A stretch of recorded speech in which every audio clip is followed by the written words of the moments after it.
한국의 현무사는 이미 ICBM급의 탄두를 장착하고 있고 최근엔 현무 개발에 대한 목소리도 나오고 있어 현무사는 러시아 이스칸데르와 비슷한 비행을 하기 때문에 요격하기 상당히 까다로워 중국의 요격 시스템을 빨리 개선하지 않는다면 한국의 미사일은 중국에 막대한 피해를 줄 수 있어.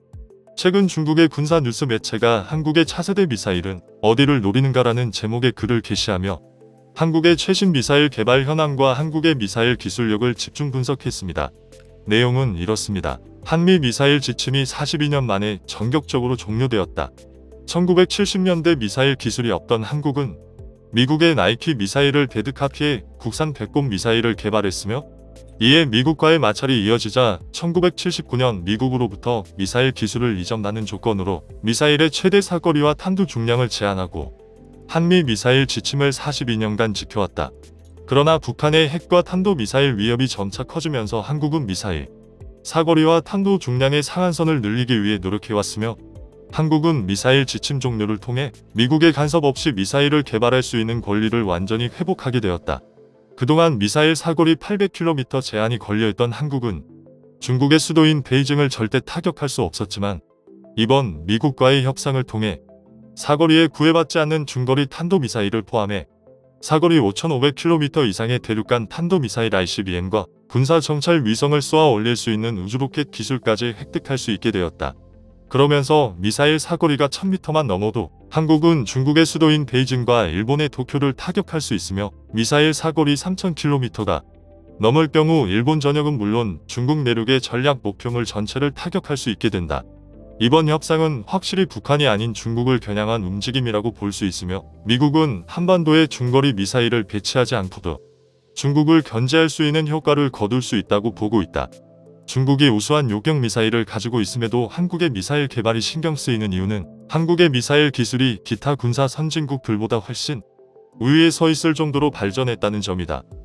한국 미사일 개발의 지휘본부로 불리는 한국국방과학연구소에 드는 카이스트 박사 출신의 탄도미사일 전문가가 총지휘를 맡고 있으며 한국 국내외 안보 환경의 거대한 변화에 따라 한국국방과학연구소 역시 큰 변화를 준비하고 있다.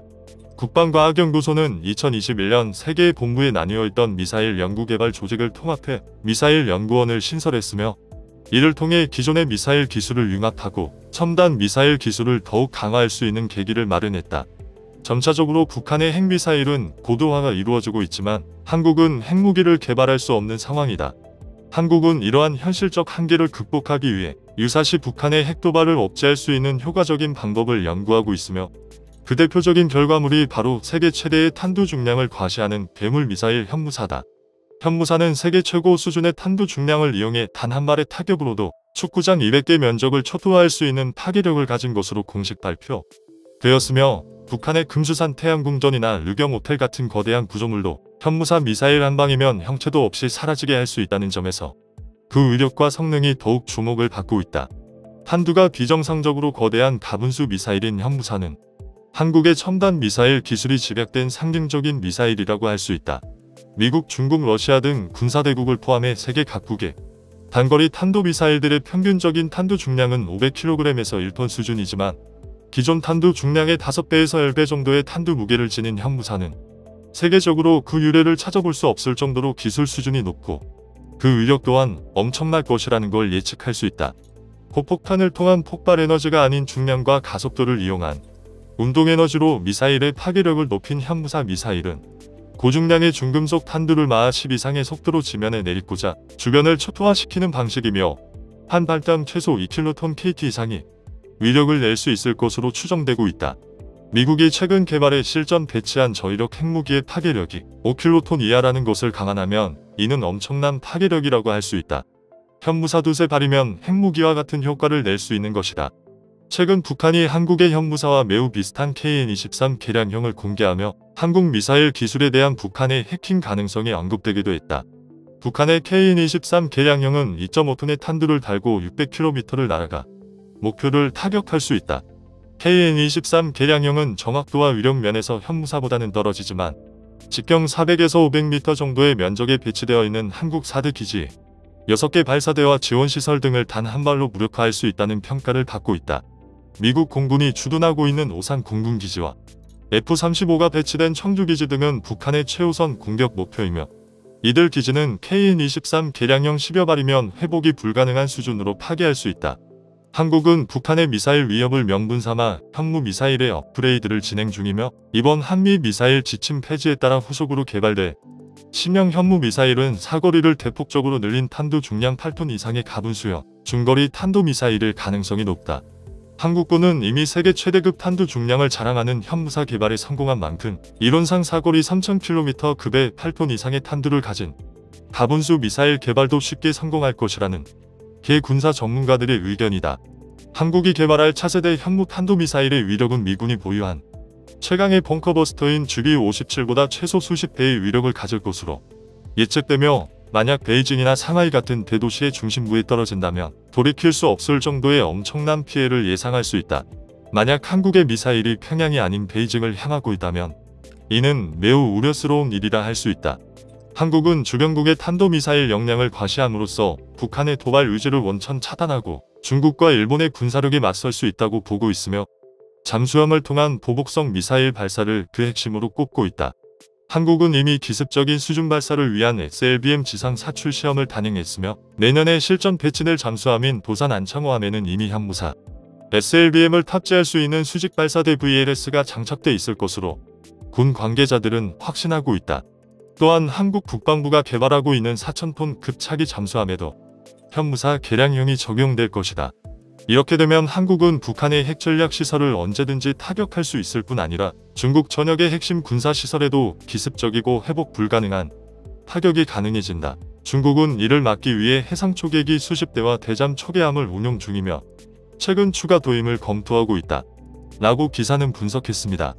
마지막으로 기사는 미국은 한국의 미사일 개발 능력을 이용해 중국 압박을 계속해 나가려는 움직임을 보이고 있지만 한국은 중국의 레드라인을 아직 넘지 않았으며 미중 관련 이슈에서도 원칙을 잘 지키고 있다. 그러나 한국을 중국 봉쇄 전략에 동참시키려는 미국의 시도는 아직 끝나지 않았으며 이는 매우 우려스러운 일이다. 중국과 한국은 상호 존중과 문화적 교류를 통해 협력의 길로 나아가야 한다라고 말하며 기사를 마쳤습니다. 다음은 중국의 반응입니다. 미국과 한국은 반도체와 배터리 분야는 물론 방위산업 분야에서도 점점 가까워지는 분위기야. 미국이 중국의 핵심 기술을 제재한다면 중국의 첨단 산업은 심각한 타격을 받게 될 거고 그 자리를 한국이 채우려 들 거야. 한국과의 경쟁에서 이기려면 미국과의 관계 개선이 필요해. 러시아가 진짜 견제하는 나라는 미국이 아니라 중국과 일본인 것 같아. 한국의 최신형 미사일들은 모두 러시아의 기술이 접목되어 있고 한국의 우주발사체 개발까지 러시아가 도와줬다고 알고 있어. 한국의 미사일 사거리와 위력은 점점 강해지고 있고 이제 중국과 대등한 수준까지 올라섰어. 만약 한국이 핵 개발까지 시작한다면 중국은 엄청난 위기를 맞게야. 현무 미사일은 지하 300m 깊이의 벙커도 파괴할 수 있는 것으로 알려졌고 한국의 이런 가분수형 미사일은 지하 공격에 특화되어 있다고 볼 수 있어. 하지만 중국은 이미 1km 깊이의 지하 요새가 여러 개 건설되어 있고 한 번에 수백만 명을 수용할 수 있는 규모라고 알려져 있어. 게다가 만약 현무 미사일이 베이징을 타격한다 하더라도 중국에는 첨단 요격 시스템이 존재하기 때문에 이런 것들은 전혀 걱정할 필요 없어. 한국은 분폭 미사일 한 방이면 끝나. 현무 미사일로 뭘 어쩌겠다는 거야? 이번 미사일 사거리 제한 해제는 중국의 군사력 팽창을 견제하려는 미국의 의도가 반영된 게 분명해 보여. 미국 내에서는 이미 중국을 겨냥한 중거리 미사일을 한국과 일본 등에 배치하자는 얘기가 나왔고 중국은 이에 대비해 러시아와 협력하고 있어. 지금 당장 한국을 중국의 편으로 만들 수 없다면 중국의 고립은 더욱 가속화되게 될 거야. 다음은 관객들의 댓글입니다. 중국과 한국은 상호 존중과 문화적 교류를 통해 협력의 길로 나아가야 한다라는 개소리를 떠들고 있는데 이를 기념하기 위해 현무 사거리 4000km 중량 10톤짜리 개발해서 시험 발사하는 날 중국군 관계자 아니 시진팡놈 초청해서 보여줘라. 하 개꿀잼. 전략적으로 역사적으로 중국 대륙이 분열되어 쪼개져 있어야 우리가 번영할 수 있는 기초가 됩니다. 중국과 일전을 두려워해선 안 됩니다. 중국은 종이 호랑이일 뿐입니다. 충분히 우리가 해볼 만한 상대입니다. 만주 북경 산동반도 내몽골 우리의 땅 다시 찾아야 합니다. 러시아의 S-500과 같은 마15속도로 미사일 방어막이 필요하다. 중국의 등폭 극초음속 핵미사일을 방어하려면 러시아 불곰 기술을 흡수해야 한다.